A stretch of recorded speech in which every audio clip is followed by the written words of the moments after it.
On y va, Bezrat Hashem. Ça fait plaisir, Baruch Hashem, de vous voir ce mercredi. C'est Dieu. Alors j'ai pensé traiter un sujet un peu particulier ce soir. On verra, c'est un traité qui est essentiel pour la vie. On en a besoin pour toute la vie.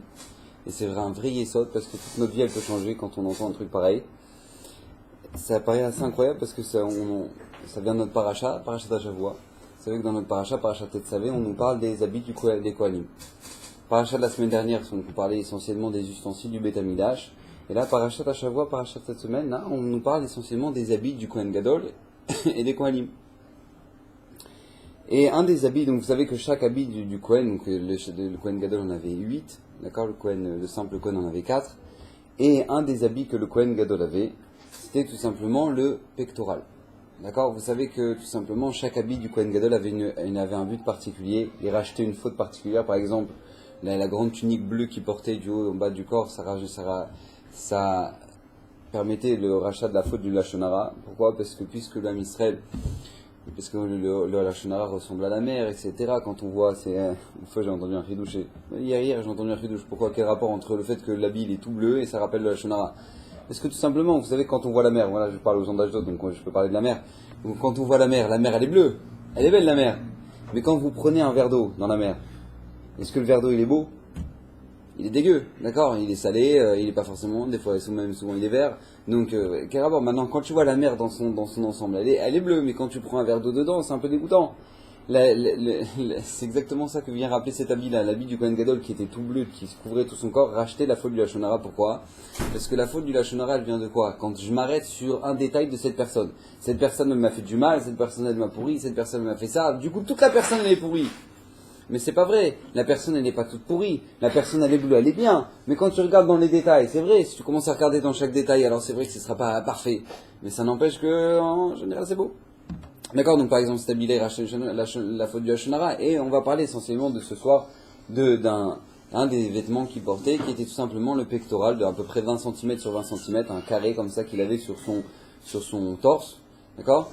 Le Kohen, et là-dessus, il y avait les 12 pierres, d'accord, 12 pierres qui étaient placées les unes en dessous des autres, 4 rangées, d'accord, de 3 pierres chacune, et sur lesquelles il était marqué chaque tribu, Reuven, Shimon, Lévi, etc., les uns après les autres, selon l'ordre de naissance. Ok. Chaque pierre, elle était particulière, chaque pierre, elle avait sa valeur, il y avait un diamant, il y avait un saphir, il y avait un émeraude, pour chaque tribu, il y avait la pierre qui correspondait. Très bien. Maintenant, vous savez que cet ustensile, là, je vous lis les pasukim, mais c'est marqué Vasita Choshen Mishpat Maase Choshev que Maase Ephod Taasenu. Donc tu feras un Choshen, un objet qui s'appelle le Choshen, qui est un instrument de jugement, a priori Choshen et Mishpat, Maase Choshev d'artisan qui réfléchit, vraiment quelque chose d'incroyable, que Maase Ephod Taasenu. Za'av Techelet Vargaman, donc tu le feras avec de l'or, je vous dis, c'est de l'or, de l'azur, du pourpre, de l'écarlate et du lin retors. Voilà.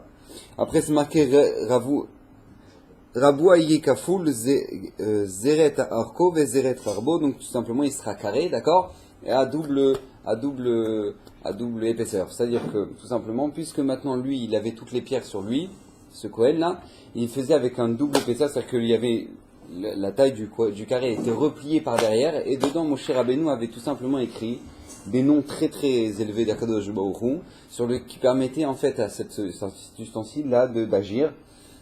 Comment il agissait ? Tout simplement, vous savez qu'il y avait les lettres de l'alphabet cachées dans les noms de chaque tribu, et donc tout simplement lorsqu'Akadosh Baruch Hu voulait s'adresser au Ham Israël, ou quand le Ham Israël avait une question, il fallait par exemple, quand le Ham Israël devait partir en guerre, est-ce qu'ils allaient gagner la guerre, est-ce que ça allait bien se passer, etc. Ils allaient demander au Urim Vetumim. C'est quoi les Urim Vetumim ? Le Urim Vetumim, c'est tout simplement le pectoral que le Kohen Gadol avait sur lui. Il demandait à Kadosh Baruch Hu, et à ce moment-là, le Kohen Gadol par Ruach HaKodesh avait, et par la Gdusha des noms qui étaient dans le repli, et bien tout simplement, les lettres, elles commençaient à briller. Chaque lettre, il y avait des lettres les unes après les autres qui commençaient à briller, et quand les lettres, elles brillaient les unes après les autres, ça faisait un message. Maintenant, le Kohen, lui, par Ruach HaKodesh, il devait déchiffrer quel était le message. Par exemple, on a eu une histoire connue. Chana qui n'avait pas d'enfant pendant pas mal de temps. Et au moment où Chana, elle est partie au Mishkan Shilo, le jour de Rosh Hashanah, elle est partie pleurer à Kadosh Baruch Hu, elle pleurait là-bas au Mishkan Shilo. Elle faisait la fameuse tefila de Chana. Au moment où elle était en train de pleurer, elle parlait à Kadosh Baruch Hu, etc. Lui, Eli, qui était le Kohen Gadol, donc qui portait le pectoral, lui, lui, il la voit en train de pleurer comme ça, à s'agiter, etc. Et donc lui, il voit les lettres, voilà, je vous l'ai dit, c'est Shin, Kaf, Resh, He, qui commence à s'afficher sur le pectoral. Donc lui, il lit Shikora. Elle est sous, elle a bu. Shikora, elle est sous. Et en fait, à ce moment-là, Hana lui dit non, tu n'as pas bien lu. C'est en fait, il fallait inverser les lettres et c'est Kshera. Et lui, quand Eli va comprendre qu'en fait, il a mal lu, le message que Kadosh Baruch Hu lui a envoyé va lui faire une bracha et il va naître de elle Shmuel Hanavi, qui va être Shakul Keneged Moshe et Aaron, d'accord, qui va valoir en tant que Moshe et Aaron. Shmuel Hanavi qui va oindre Shaoul Améler, qui va oindre David Améler, etc. D'accord. Bref, donc on a un exemple que par exemple, voilà, les Urim et Tumim c'était quelque chose d'extrêmement kadosh. Les Mefarshim expliquent que c'était plus élevé que la prophétie. Pourquoi? Parce qu'un prophète qui fait une prophétie qui sera terrible pour l'âme Israël, cette prophétie-là ne peut pas revenir en arrière. On ne peut pas revenir en arrière sur cette prophétie-là. D'accord? Non, excusez-moi, l'erreur.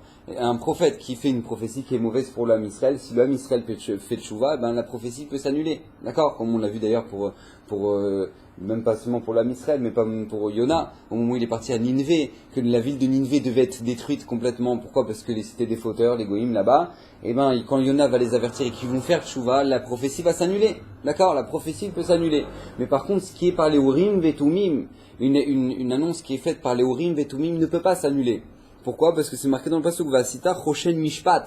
C'est un jugement. Le Urim Vetumim, quand il parle, c'est comme un psak. C'est-à-dire, c'était tranché, c'est comme ça que ça doit se passer. D'accord? Donc ça, c'est que le Kohen Gadol devait porter sur lui. Maintenant, où il devait le porter? Écoutez bien ce que nous dit la Torah, Parashat Hashavua. C'est marqué Venasa Aaron et Shemot. Bnei Israël Bechoshen, donc Aaron portera le nom des Bnei Israël sur ce pectoral là, à Mishpat, al libo sur son cœur, Bevo et la Kodesh lorsqu'il verra quand il servira dans le Beth Amikdash, les Zichron Nifne Hashem Tamid comme un souvenir devant un Kadosh Baruch Hu constamment. D'accord? Très bien.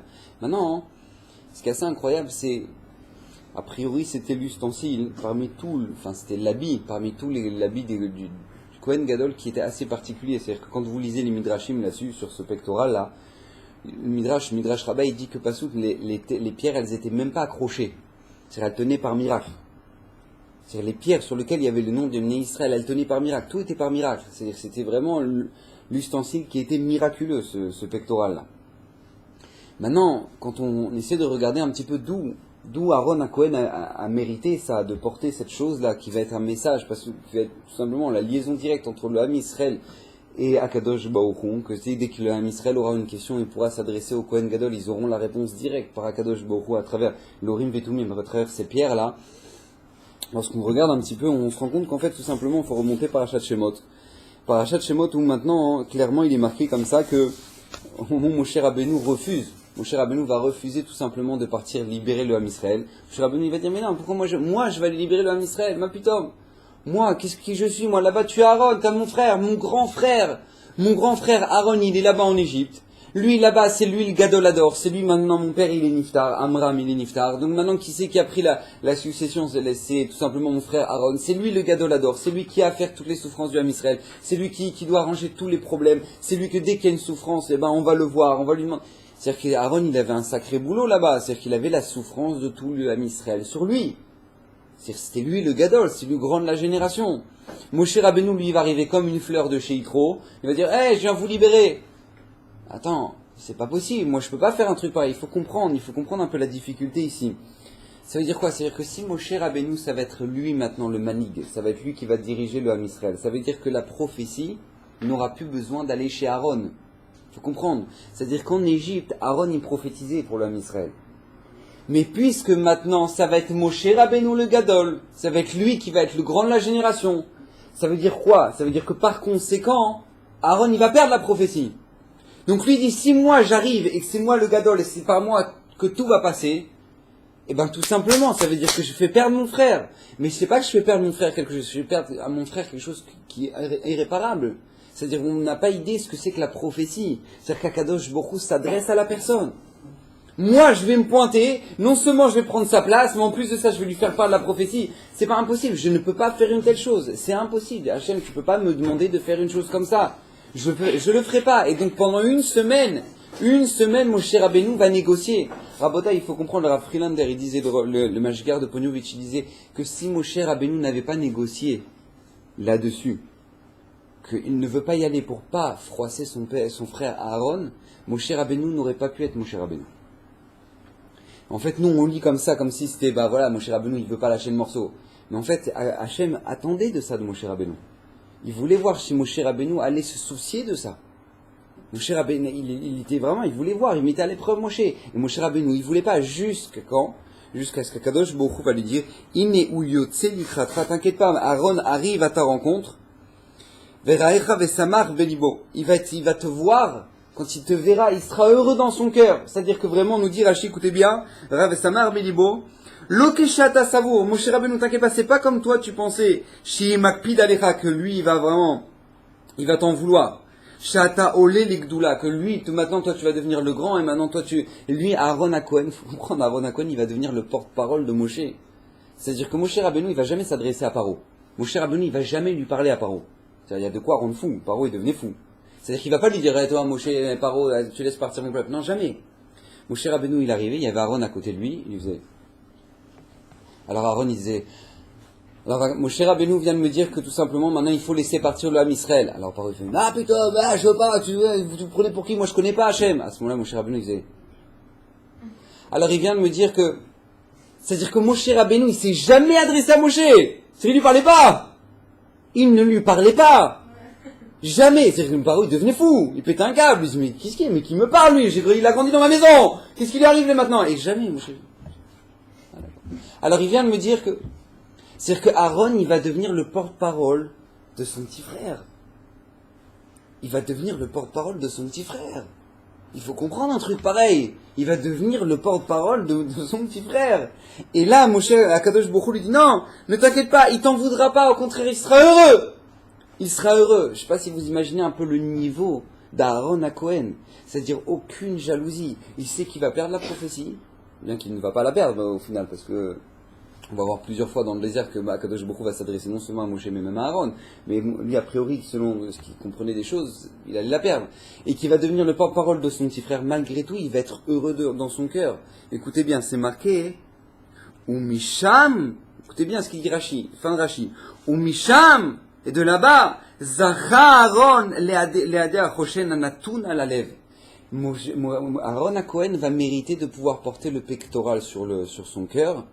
Pourquoi? Parce que tout simplement, il est heureux dans son cœur. Il a eu la fierté que son petit frère l'a dépassé. Il est devenu le grand de la génération. Puisqu'il est heureux dans son cœur, donc lui, il méritera de porter ce fameux ustensile-là, qui s'appelle le Choshen, qui était le pectoral. Nous dit le Sabbat Mikelem, il faut savoir une chose, et ça je le dis souvent, parce que souvent les gens ils ont des problèmes avec ça. Quand ils avancent dans la Torah, ils essaient de se travailler sur les midot, ils essaient de se travailler, ils sentent que c'est dur, ils sentent que vraiment c'est pas facile de ne pas être jaloux, ne pas être truc, c'est compliqué. Mais il dit le Sabbat Mikelem, il faut savoir, il y a un klal dans la Torah. C'est une Mishnah dans Pirkei Avot. Les fum tsahara agra. Selon l'effort, on a la récompense. Plus tu fais d'efforts, plus la récompense ça sera grande. Rabotai, si Aaron HaKohen il a mérité cette chose-là, de porter le pectoral sur lui, vous savez ce que c'est ça? Quel cadeau c'est qu'Akadosh Baruch Hu lui fait? Donc de là on apprend, il dit les Sabbat Mikelem, combien c'était dur pour Aaron. C'est pas que Aaron il était bon comme ça, de nature, wow, ouais. Non, Aaron il a fait un travail énorme sur lui-même, pour ne pas être jaloux du tout de son frère. Et qu'au contraire, être heureux pour Moshe Rabbeinu, être heureux pour lui. Il a fait un tel travail. Hachem, il a dit, moi, j'ai vu le travail qu'il a fait pour avoir un pour avoir un cœur qui est si pur. J'ai vu le travail qu'il a fait. Alors, il va mériter de porter sur lui le Choshen. Il va mériter ça. Rabotai, je vais toucher une ékouda ce soir qu'on va voir dans toute la Torah qu'à partir du moment où une personne, elle fait un effort, pourquoi ce qu'on appelle la vatranout, ce qu'on appelle, je laisse ma place. C'est pas grave. Je n'en veux pas, tout se passe bien. Au contraire, Moshe Rabbeinu, mon petit frère, il est devenu plus grand. Baruch Hashem, j'ai la chance d'être le frère du Gadol Hador. C'est à partir du moment où une personne elle est capable de réfléchir comme ça, il faut savoir que jamais on ne perd. Jamais. La Torah va te ramener des preuves les unes après les autres. Je vais vous montrer ce soir des preuves les unes après les autres qu'on ne perd jamais à partir du moment où on n'en veut pas, à partir du moment où on ne garde pas rancune, à partir du moment où au contraire on veut le bien de l'autre. Écoutez bien, Eliezer Eved Avraham. Eliezer Eved Avraham. Il faut comprendre, Eliezer Eved Avraham, c'est marqué dans le Midrash qu'au moment où Lavan va le voir, il va croire que c'est Avraham Avinu. Au moment quand la Torah nous dit que c'était son Eved, que Eliezer c'était le Eved de Avraham, et que lui il était cholette sur toute la maison de Avraham, nous dit le Midrash, ça veut dire quoi? Il était cholette sur toute la maison de Avraham, il était cholette, il dirigeait, il gouvernait ses membres autant que Avraham Avinu les gouvernait. C'est-à-dire qu'il est arrivé au même niveau qu'Avraham Avinu, a priori. C'est-à-dire que vous imaginez un peu le niveau de Eliezer Eved Avraham. Au moment où maintenant lui, Moshe, il faut un shido. Il faut un shido. Allez-y. C'est rare. Il faut un shidour maintenant pour Eliezer, d'accord? Problème. Non, pour Yitzhak. Il faut chercher un shidour pour Yitzhak. Qu'est-ce qu'on fait? Qu'est-ce qu'on va faire à ce moment-là? Vous avez des chaises? Il y en a là ici. Au moment où il faut trouver un shidour pour Yitzhak, il y a un gros problème technique. C'est que tout simplement, il ne faut pas prendre une femme d'Eretz Israël. Bon. Avraham Avinu, alors à ce moment-là, dit à Eliezer, regarde, tu vas partir là-bas, vers la maison de Bethuel, et là-bas, tu vas trouver Bezrat Hashem, le shidour pour Yitzhak. Bon. À ce moment-là, donc lui, vous connaissez toute l'histoire, il va partir là-bas, il va arriver là-bas, il va voir Rivka, et à ce moment-là, il se met à raconter à Lavan et à Bethuel tout ce qui s'est passé. Il raconte, Eliezer, il se met à raconter toute l'histoire, etc. La Torah, elle nous raconte les unes après les autres, toute l'histoire qui a pu se passer. Vayomer à ce moment-là, il raconte, donc Eliezer il raconte à Lavan et à Bethuel, il lui dit, Vayomer el Adoni, Oulai, lotelech haisha acharai. À ce moment-là, moi, Eliezer, j'ai demandé à mon maître, Avraham, peut-être que la femme que je vais trouver, elle va pas vouloir venir après moi. Elle va pas vouloir me suivre pour que je l'emmène jusqu'à la maison. Nous dit Rashi, Oulai, c'est pas marqué Oulai, c'est marqué Elai. Elai, écoutez bien ce que nous dit Rashi. Bataïtalo Eliezer, il avait une fille Eliezer, lui-même il avait une fille. Vayamechaze limtso ila vayomer lo limtso ila. Et lui il voulait maintenant tout simplement la marier avec quoi? Avec Yitzhak. Lui, sa fille à Eliezer, il voulait la marier, faire le shidou. Chez Yomer lo Abraham, nifnot elav, l'histoibito, et lui, qui demandait à Abraham, il dit, regarde, moi j'ai une fille. Amar lo Abraham, écoutez bien ce que va dire Abraham. Béni Baruch ve'ata Aruch. Je comprends pas, mon fils, il est béni, toi t'es maudit. Ve'en Aruch medabek bebaruch. Un maudit se marie pas avec quelqu'un qui est béni. Vous imaginez un peu l'affront en plein dans les dents. Lui, Eliezer, il se pointe, il dit, regarde, si jamais elle veut pas, regarde, moi j'ai une fille. Il dit, mais attends, viens, on parle même pas de ta fille. On parle même pas de ta fille, c'est même pas la peine. Moi je suis béni, mon fils il est béni, toi t'es maudit. Si tu veux, ça marche pas ensemble. Ça marche pas ensemble, vous imaginez, quelqu'un, on lui dit ça en pleine tronche, on lui dit, mais laisse tomber, toi t'es un mamzer. C'est ce qu'ils sont en train de me dire là. Et Eliezer, il va dire, ah bah d'accord, pas de problème. Et il est parti, Eliezer, il est parti chercher, malgré tout. Qu'est-ce qu'il aurait pu faire Eliezer? Attends, tu me parles sur ce ton? Avraham Avinu, tu me parles sur ce ton? Mais va te débrouiller, toi. Qu'est-ce que tu m'envoies, moi, chercher ta fille, et je vais chercher un shidour? Tu veux pas ma fille? Eh ben je me casse. Je sais pas, quelqu'un de normal, il aurait... Je suis maudit, alors quoi? T'envoies les gens maudits pour aller chercher un shidour pour ton fils, toi, maintenant? Depuis quand? Il aurait pu faire une histoire, lui, maintenant, Eliezer. Il fait rien! Il dit, pas de problème! Moi, je me rappelle, mon mashgiach à la yeshiva, il nous disait que quand Eliezer, il a entendu ça, il a entendu, toi, t'es maudit, et moi, je suis béni. Un béni se marie pas avec quelqu'un qui est maudit. Il nous disait comme ça, le mashgiach, il nous faisait la scène, il nous disait, Eliezer, quand il a entendu ça, il a kiffé, il a dit, oh! Quel chidouche! Je ne savais pas! Oh là là, Eliezer, je viens de recevoir un chidouche d'Avraham Avinu. Il commence à écrire sur son cahier et tout. Je suis maudit, lui il est béni. Mais dit, c'est un chidouche. Il était comme un fou, Eliezer. Je t'ai raboré aujourd'hui un nouveau chidouche. Je suis béni, il est maudit. Lui il est béni, moi je suis maudit, je peux me marier avec lui et tout machin. Parce qu'en fait, moi je suis maudit parce que j'ai reçu là. C'est-à-dire que vous imaginez un peu le degré de Eliezer et d'Avraham. Et lui, il va là-bas, il va chercher, il dit toute la tefila, il prie Ribono chez l'Olam, je t'en supplie, ne me fais pas tomber, fais que je puisse trouver la femme qui est adéquate pour le fils de Avraham Avinu. Ça, vous imaginez la pureté de cœur, Qu'est-ce qu'il va mériter, Eliezer, par cette pureté de cœur là? Quel va être son mérite? La Torah nous dit au moment où Lavan va le voir, il va lui dire, Baruch Hashem. vient le béni par Hachem. Nous dit le Midrash, au moment où maintenant, Lavan va dire, viens, béni par Hachem, toute la malédiction que Eliezer il avait depuis Ham, que le noir il avait béni, il avait maudit Ham, son fils, toute la malédiction qui régnait sur toutes les générations et entre autres sur Eliezer, va la quitter, il va devenir béni par Akadosh Baruch Hu. Béni par Akadosh Baruch Hu, pourquoi? Parce qu'il a su faire ce travail-là sur lui-même, d'accepter, de dire, j'ai accepté, Abraham Avinu m'a dit quelque chose, ça fait mal, j'accepte, je me tais, on y va. Il va faire son travail. Au même titre que Aaron à Cohen, au moment où il va apprendre que c'est son frère Moshe qui va devenir le grand de la génération, il va accepter, pas seulement il va accepter, il va être heureux dans son cœur, il va mériter quoi? Il va mériter de porter le pectoral du Cohen Gadol. Il va mériter de porter le pectoral du Cohen Gadol, et c'est pas fini. Rabotai, il y a peut-être dans la Torah, Parashat Vaïtse, le pasouk, le verset le plus difficile de toute la Torah. C'est-à-dire qu'il est impossible de comprendre ce pasouk. Écoutez bien, c'est marqué comme ça. Au moment où maintenant Léa, elle a Baruch Hashem déjà des enfants de Yaakov, d'accord? Léa, elle a déjà des enfants Baruch Hashem de Yaakov, et Rachel, elle n'en a pas. Rachel n'en a pas. Réhouven, l'aîné de Léa, il est parti chercher des plantes qui étaient pas médicalement, apparemment d'accord, bien pour avoir des enfants. Il s'appelait les doudaïm. Donc Réhouven, il est parti chercher des doudaïm dans le champ, et il va pour les ramener pour sa mère, pour que Bezrat Hashem, Léa, puisse avoir encore d'autres enfants. Au moment où Réhouven ramène les doudaïm à sa mère, Léa, à ce moment Rachel voit la scène, et à ce moment-là, Rachel dit, va tomer Rachel, elle Léa, et à ce moment-là, Rachel dit à Léa, Tni nali, mi doudaï bener. S'il te plaît, est-ce que tu peux me donner les doudaïm de ton fils? Comme ça, moi aussi, Bezrat Hashem, j'aurais peut-être cette ségoula-là, de pouvoir avoir des enfants. Écoutez bien, le verset le plus dur de toute la Torah entière, écoutez bien, à mes yeux, va tomer là. À ce moment-là, Rachel, elle va lui dire, Ameat karter et ishi. Mais dis-moi, Rachel, ça te suffit pas que tu m'as pris mon mari? Velakard gam et doudae béni.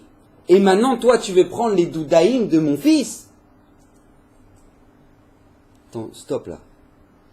Comment? J'ai pas compris. Qu'est-ce que tu viens de dire là? Qu'est-ce que tu viens de dire là, Léa? J'ai pas compris. Je t'ai pris ton mari? Mais dis-moi, t'as Alzheimer ou quoi? Qu'est-ce qui t'arrive toi maintenant? T'as oublié ce qui s'est passé? T'as oublié ce qui s'est passé? Mais attends, je t'explique. Moi, normalement, j'aurais dû me marier avec Yaakov. Et notre embrouilleur de père, il t'a mis à la place. Et pour pas que t'aies l'archouma, c'est moi qui t'ai donné les simanim. Et toi, tu t'es réveillé comme une fleur, et t'as dit les simanim, et t'es resté la femme de Yaakov. Et après, moi, je suis venu en second plan. Pourquoi? Et maintenant, t'es en train de me dire, ça suffit pas que tu m'aies pris mon mari? Tu veux une tarte? Non, je rigole. Non, mais c'est-à-dire que, a priori, c'est-à-dire que la situation, elle est folle. C'est-à-dire, comment on peut comprendre un pasouk pareil? Et qu'est-ce qu'elle dit? Et Rachel, elle répond rien. Va tomber Rachel, la reine. Ah d'accord, alors c'est cette nuit que c'est toi qui dormiras avec Yaakov et tu me donneras les doudaïm. Elle dit rien, Rachel, mais comment on peut comprendre un verset pareil? Rabotai, de là se dévoile à nous quelque chose d'extraordinaire. Rachel Imenu, écoutez bien, Rachel Imenu a fait en sorte, durant toute cette histoire, que jamais Léa ressente qu'elle ait une pièce rapportée. Jamais. C'est-à-dire que, imaginez-vous bien la scène. Normalement, Rachel devait se marier avec Léa, avec Yaakov. Dans la génération bon. Avant non. Donc maintenant, qu'est-ce qui se passe? Rachel, elle aurait dû se marier avec Yaakov. Rachel aurait dû se marier avec Yaakov. Maintenant, Rachel, elle connaissait son père par cœur. Par cœur. Le Midrash nous raconte qu'au moment où Yaakov, il envoyait des fleurs dans la maison de Lavan pour donner à Rachel. Lui, Lavan, il enlevait les cartes, il marquait pour Léa, Makala. Tac, il mettait une nouvelle carte, il donnait à Léa. Donc lui, maintenant, Rachel, elle sentait l'histoire venir. Donc Rachel, elle a toujours fait en sorte de cacher le fait que maintenant, elle devait se marier avec Yaakov. Elle lui disait toujours, Léa, Mazel Tov, tu vas te marier avec Yaakov. Mais quelle sroute! Tu te rends compte quelle sroute tu as?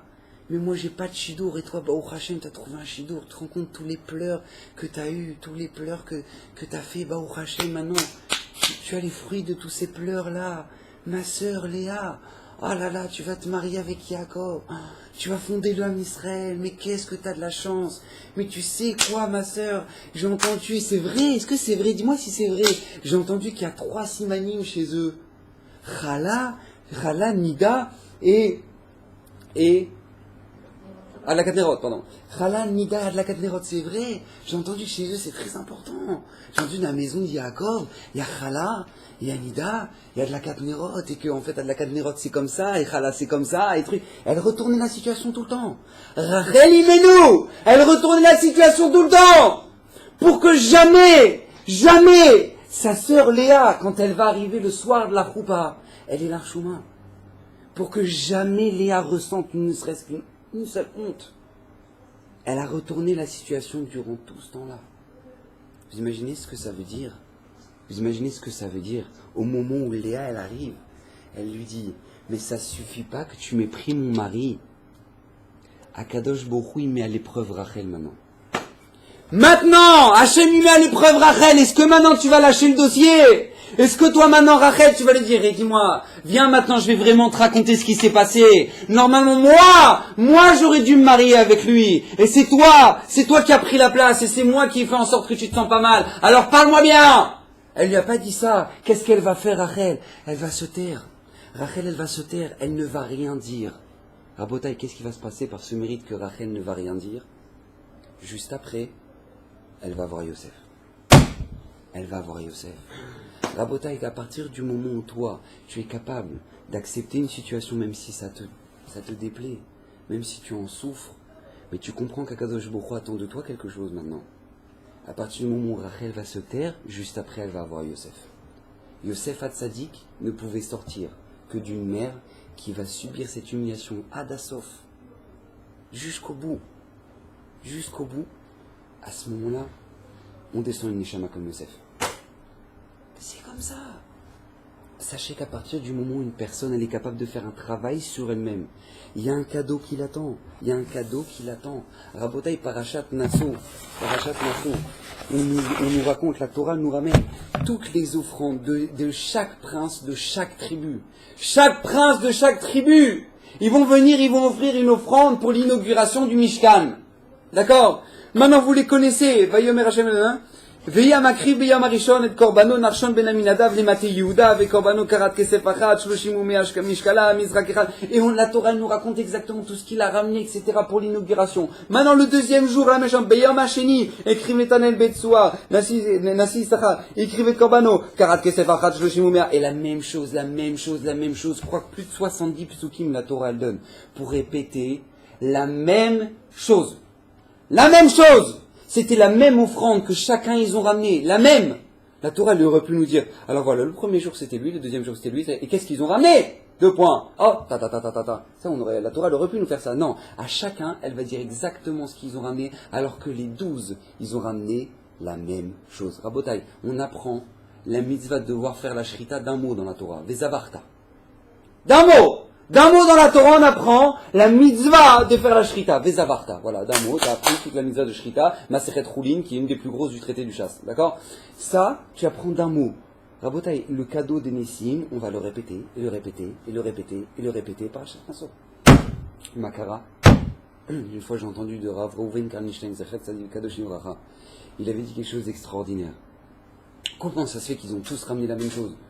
Quoi, ils ont fait un rassemblement, on va tous ramener la même chose. Qu'est-ce qui s'est passé? Il n'y a personne qui a envie de ramener un cadeau un peu personnel, le jour de l'inauguration. Je sais pas, t'as envie de ramener un cadeau. J'ai déjà fait la bracha, d'accord? Le jour de l'inauguration, peut-être que, voilà, tu ramènes quelque chose de personnel. Il dit Rav Reuven Karnishstein, quelque chose d'extraordinaire. C'est vrai, chaque prince de chaque tribu, il savait qu'une fois dans l'histoire de l'humanité, il y allait avoir l'inauguration du Mishkan, l'inauguration du Beth Amikdash. Ils se sont dit, qu'est-ce que je rêverais de ramener ça. Et quand vous lisez le Midrash sur chacun de chaque tribu, vous comprenez Al-Pikabala, ce que chacun il a ramené, c'était quelque chose d'extraordinaire. C'est vrai, chacun il voulait ramener son cadeau pour l'inauguration. Mais qu'est-ce qu'ils ont fait, Rabotai? Ils se sont tous rassemblés. Ils se sont dit, Rabotai, je pense que si jamais maintenant on ramène tous chacun notre cadeau personnel, il va y avoir de la jalousie dans les tribus. Lui il va dire, ah t'as vu, moi j'ai ramené plus, et lui elle a ramené plus, il a ramené moins, et des trucs. Alors venez, on s'arrange pour ramener tous la même chose. Venez, on s'arrange pour ramener tous la même chose. Ça veut dire quoi? Vous imaginez un peu ce que ça représente. C'est-à-dire qu'eux, ils avaient l'opportunité de ramener pour une fois dans toute l'histoire du monde, quoi? Leur cadeau à eux, pour Hachem! Leur cadeau à eux! Ils vont dire non. Pour le shalom du Ham Israël, vaut mieux qu'on ramène tous la même chose. Hachem, il a dit quoi? Pour le shalom du Ham Israël, vous avez fait une telle chose. Vous avez été mévater, vous avez travaillé sur vous, vous avez fait en sorte que maintenant, vous mettez de côté tout votre désir de ramener votre cadeau personnel. Alors je vais faire en sorte de répéter le cadeau de chacun. Et la Torah, elle va ramener le cadeau de chacun. Et même si c'est le même que l'autre, eh ben c'est pas grave. La Torah, elle va le dire. Elle va le répéter, elle va le répéter, elle va le répéter 12 fois. 12 fois. Parce qu'à partir du moment où tu es prêt à faire ce travail sur toi-même, sache que ça n'existe pas. Sache que ça n'existe pas. La Torah, elle te laisse pas. La Torah, elle te laisse pas. Elle te donnera un mérite qui est extraordinaire. Elle te donnera un mérite. Elle te félicitera pour ce que tu fais. Quelqu'un qui se travaille sur lui-même. Mais Rabotai, c'est pas seulement ça. Faire ce travail-là sur nous-mêmes. C'est pas seulement que maintenant c'est quelque chose qui est bien et ça nous attend un mérite extraordinaire. Mais ça, que ça sauve des vies. C'est qu'il y a une Gemara extraordinaire. Masechet Sanhedrin, Daf Koufret. Elle nous ramène une histoire incroyable, elle nous ramène que Eliezer, l'esclave d'Avraham Avinu, il est parti voir Shem, le fils de Noach. D'accord, il vivait encore à la même époque.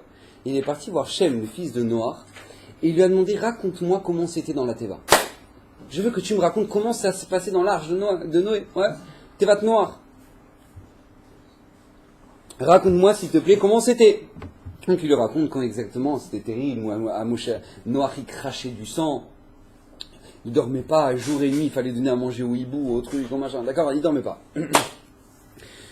Et là, à ce moment-là, la Gemara nous raconte une histoire extraordinaire, écoutez bien. Une histoire de 2 lignes, mais qui a un enseignement fondamental, écoutez bien. Shkachine haba, degane kaspa, detivuta. Alors il y avait un oiseau qui s'appelle le ourchiné. Ourchiné. Nous dit la Gemara, il s'appelait le Rashi nous dit qu'il s'appelle le Chol. Traduction. Chol. Bon, je sais pas si ça veut dire grand chose. En tout cas, voilà. C'est Ourchiné, elle dit la Gemara.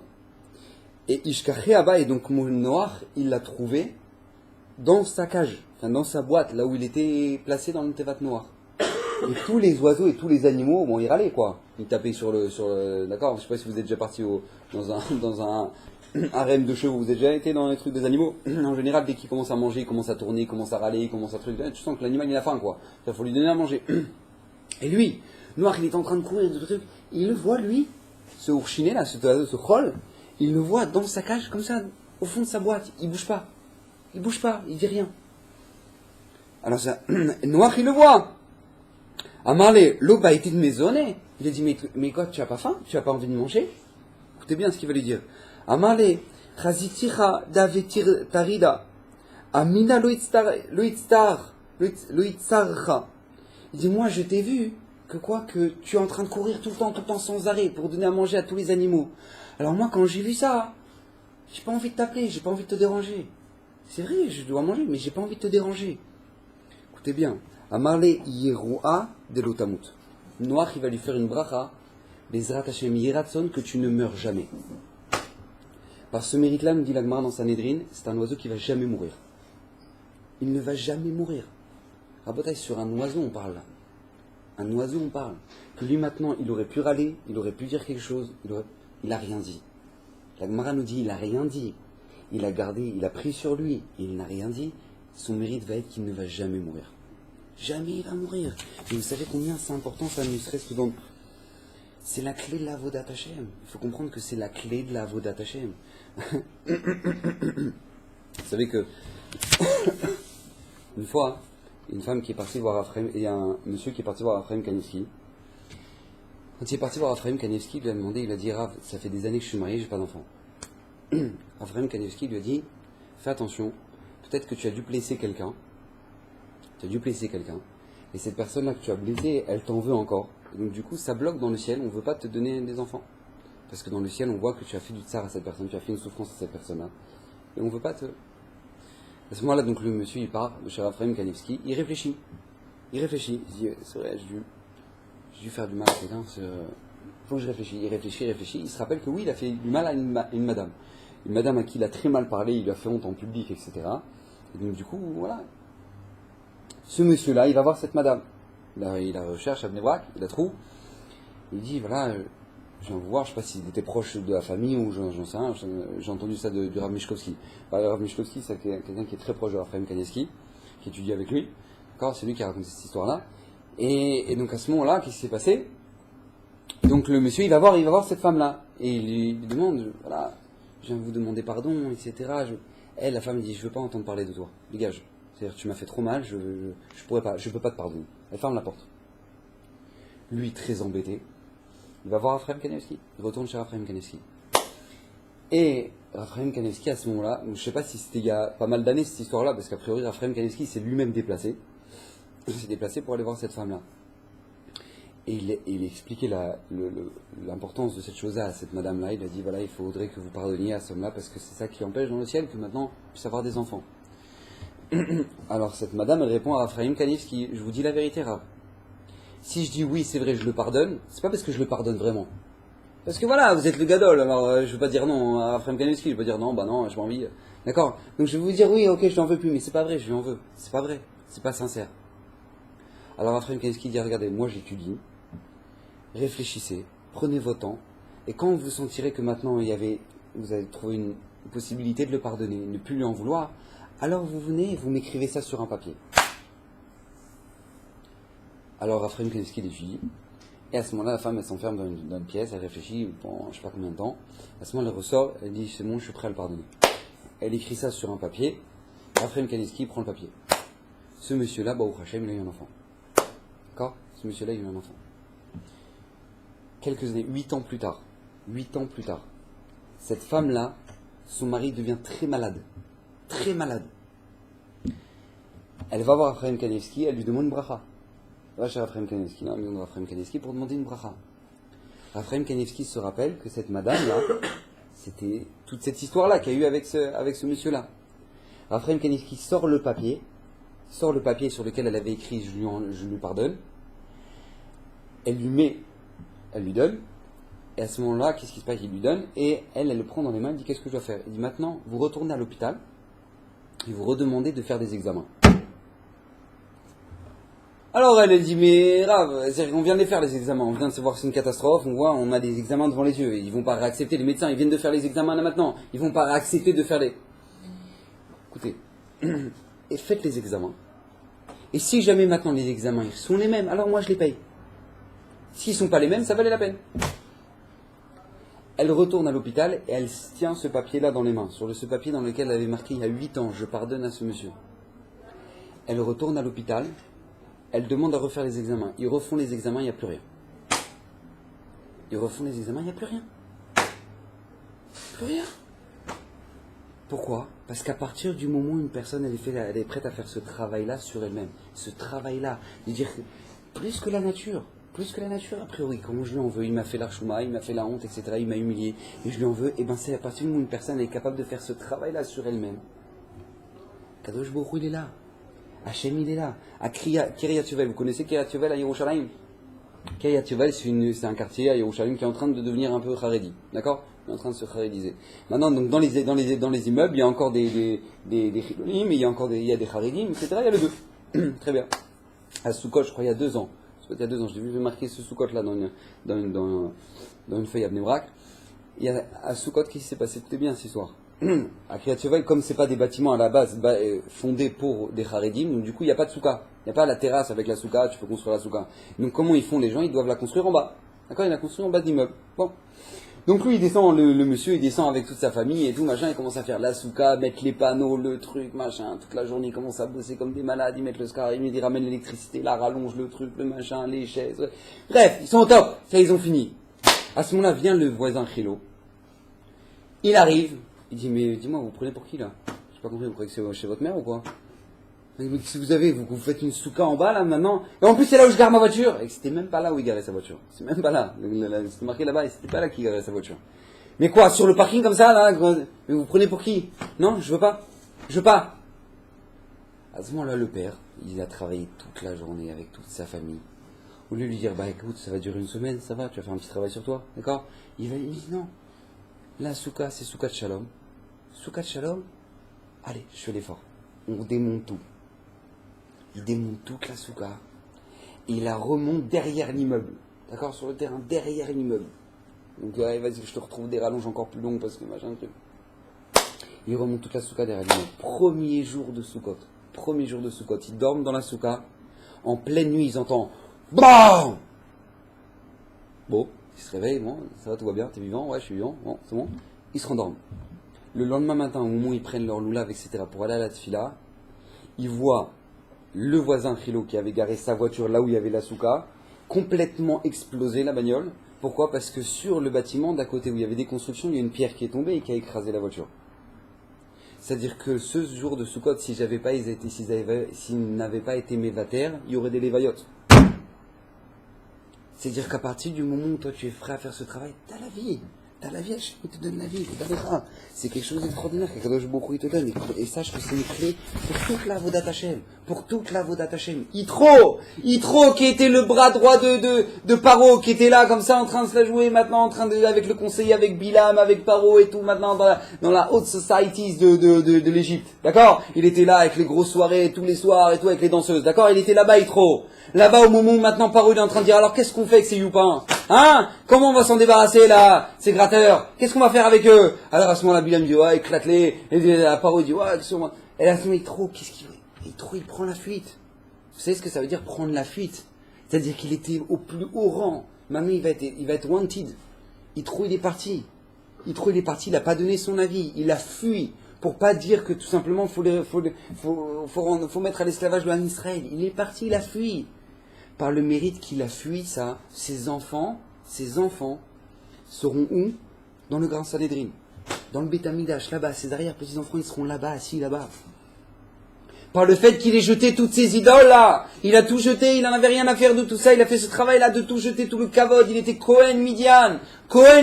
Les Mefarshim disent comment ça se fait? À l'époque du désert, on n'acceptait pas les convertis, on n'acceptait pas à l'époque de Moshe, etc. Parce que tout le monde voulait devenir juif, waouh, incroyable, trop bien. On n'acceptait pas. Comment ça se fait qu'on a accepté Yitro? Parce que lui-même, on sait que c'était pas par intérêt.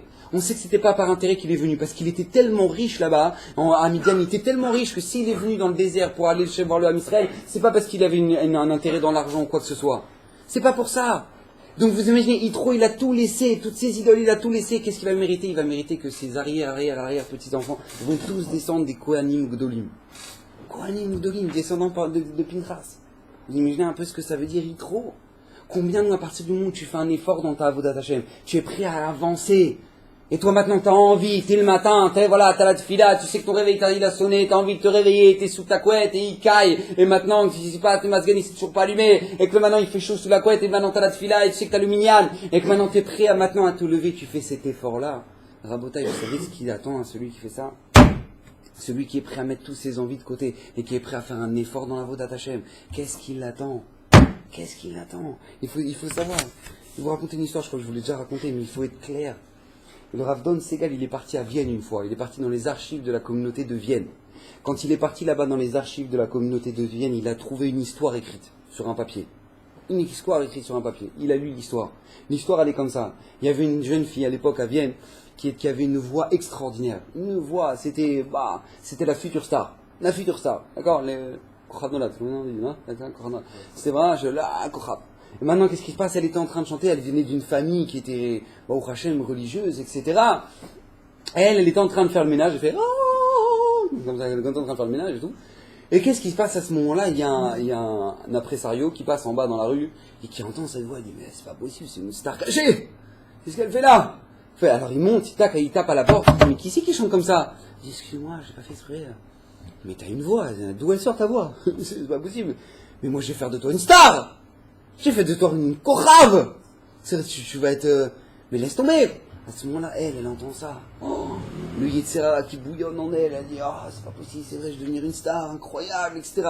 Et eux, ses parents, au prochain, c'est des bons juifs pratiquants, etc. Ils disent, ma fille, c'est pas de ça noir, on fait pas un truc pas ça. Hachem Ishma, on fait pas ça. Krav Nolan, Hachem Ishma. Ouais. Alors, qu'est-ce qui se passe? Eux, ils vont voir le rave de la communauté. Alors le Rav de la communauté, il essaie de parler à la fille elle n'écoute pas. Elle c'est trop dur, c'est un trop grand Yitzhara. Alors le Rav de la communauté il dit, moi je connais un tzaddik. Il s'appelle le Rav Aaron Mibelz. Aaron Mibelz, allez le voir là-bas, emmenez votre fille, peut-être que lui vous aidera. Ils prennent le train, ils vont jusqu'à Belz, la ville de Belz, ils vont voir là-bas le Rav, un des premiers Admour Mibelz, Rav Aaron Mibelz. Il va voir là-bas le Rav Aaron Mibelz, et à ce moment-là, le Rav Aaron demande à parler à cette fille-là. Il dit à ce moment-là, Rabota, il dit à la jeune fille, écoute bien, si tu es prêt à prendre sur toi le fait de ne pas être une star dans la musique, tu auras une star dans la Torah. Il lit la fin de l'histoire signée Mishpachat Vosner. Ce fils-là de cette femme-là, c'est devenu le Rav Vosner. Rav Vosner qu'on a perdu à Pessah, qui est Niftar, qui était un des Gdolei Israël. Un des Gdolei Israël. Par quoi? Par le mérite de cette femme-là, de cette fille-là, qui a été prête à prendre sur elle, de faire ce travail-là, et de voir combien c'est important, combien si la Torah elle ne veut pas, alors je suis prêt à le faire. De cet effort-là, va sortir de elle le Rav Vosner. Le Rav Vosner à Botaï. Akadosh Boku, Parashat Vaïkel, il va demander au Ham Israël de construire le Kior. Je ne sais pas si vous savez ce que c'est que le Kior. Le Kior, c'était tout simplement la cuve dans laquelle, au Beth Amikdash, les Kohanim se lavaient les mains et les pieds avant de commencer la Avodat Hashem. Avant de commencer n'importe quoi dans la Avodat Hashem, ils devaient d'abord commencer à se laver les mains et les pieds dans cette grande cuve-là qui était ronde en cuivre. De quoi elle était faite cette cuve-là? Elle était faite en cuivre, mais écoutez bien. Donc c'est marqué dans la Torah. Vea c'est à Kior nechoshed vet kano nechoshed bemarot atzvoot asher tzavu petach oel moed. Tu feras cette cuve-là en cuivre de toutes ces femmes-là qui se sont attroupées pour donner leur cadeau. C'était quoi le cadeau? Écoutez bien. Il nous dit Rashi. Écoutez bien ce Rashi, comme il est magnifique. Bnot Israël ayu beyadam marot sheroot baem. Les Bnot Israël, ils avaient des miroirs. Ils n'avaient pas des miroirs comme on a maintenant. Avant, le miroir, c'était quoi? C'était du cuivre. Des morceaux de cuivre. Et donc, les Bnot Israël, elles se regardaient dans les morceaux de cuivre. Et ces mêmes Bnot Israël, là, elles se faisaient belles à travers ça. Ve'afotam lo igvu melavin indivot amishkan. Et même ces morceaux de cuivre, là, elles les ont offerts pour la construction du Mishkan. Elles sont arrivées, même leur miroir. À Botaï, il faut comprendre. Même leur miroir, elles vont le donner pour le Mishkan. Moshe Rabbeinu, quand il voit ça, il va dire c'est Maous. C'est dégoûtant, moi je vais pas prendre ça. C'est à travers ça, elles se font belles gosses, elles font fauter les hommes, etc. J'ai pas envie. Moi, ça rentre pas dans le Mishkan, un truc pareil. Écoutez bien ce que dit Akadosh Baruch Hu. Amar le Akadosh Baruch Hu Kabel. Hachem il dit à Moshe Rabbeinu, reçois-les, prends-les. Kielu Chavivin alai minakol. Imaginez, écoutez bien, c'est Rashi, c'est pas un mec du sentier qui commence à écrire comme ça, il dit oh, allez vas-y, c'est magnifique, c'est trop beau. Non, c'est pas ça, écoutez bien. Il dit, Hachem lui dit, Kabel, reçois, qui est loup, car ceux-là, là, ces morceaux de cuivre, Ravivin, ils me sont chers, Allah est pour moi, Minakol, plus que tout, reçois-les, pourquoi? Parce que les Bnot Israël, elles se faisaient belles à travers ça, pendant qu'ils étaient en Égypte. Au lieu de rester en pyjama, ils avaient fini une journée d'esclavage. Vous imaginez ce que c'est qu'une journée d'esclavage? J'avais fini toute une journée d'esclavage, c'était terrible. Ils étaient épuisés, ils n'avaient plus de force. Et les femmes, au lieu de rester en pyjama et de mettre leur halouk et dire on va faire dodo, et bien qu'est-ce qu'elles faisaient? Elles commençaient à se faire belles pour avoir des enfants avec leur mari. Elles ont eu des enfants de là est né le Ham Israël. Hachem il a dit ça je le veux. Rabotai, ce cadeau-là, il est tellement chaviv pour Akadosh Baruch Hu, que rien au Beth Amikdash ne pouvait commencer sans que les Kohanim se lavaient les mains là-bas, les mains et les pieds. C'est-à-dire que tant qu'ils ne s'étaient pas lavé les mains et les pieds là-bas dans cette cuve-là, la Avodat Hashem, elle ne pouvait pas commencer au Beth Amikdash, ça ne commençait pas. Le cadeau de ces femmes-là était chaviv pour Akadosh Baruch Hu plus que tout. Pourquoi?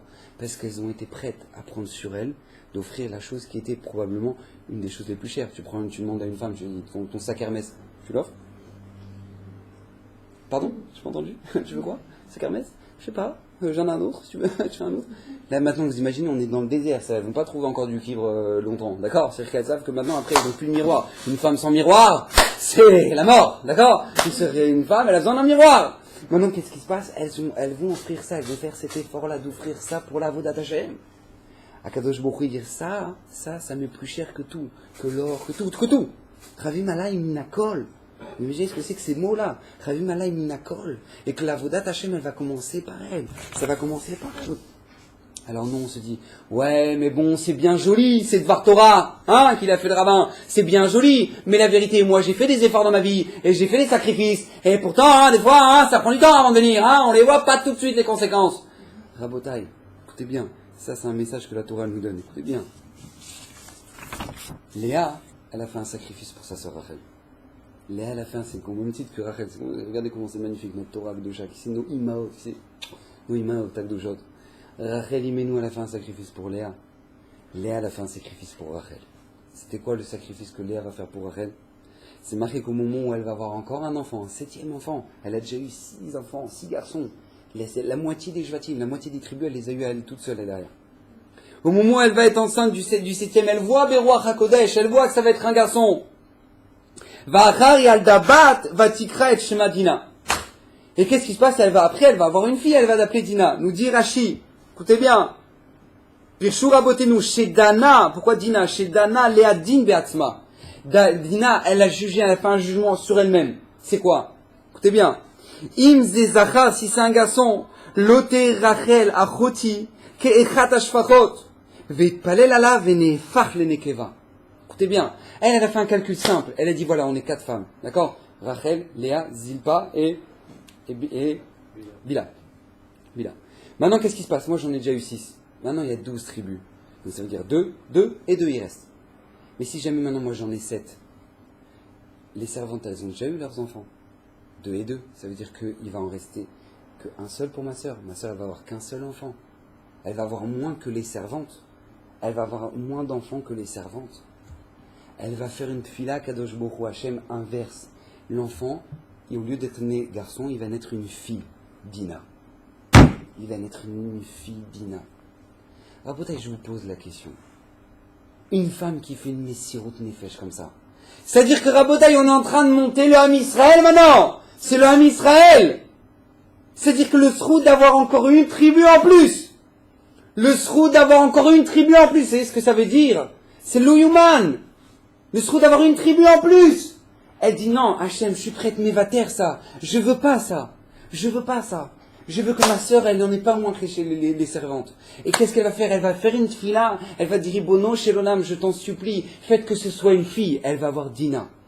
Pour que Rachel puisse avoir Yosef et Binyamin. Je vous pose la question. Cette fille-là, Dina, qui va sortir. C'est le fruit d'une Messirut Nefesh extraordinaire de Léa. Avec qui elle va se marier? Avec qui elle va se marier? Avec un Gadol! Avec le Gadol Ador! Mais c'est une Neshama, mais elle va se marier avec le Gadol Ador! Rabotai, avec qui elle va se marier? Elle va être violée par Shrem.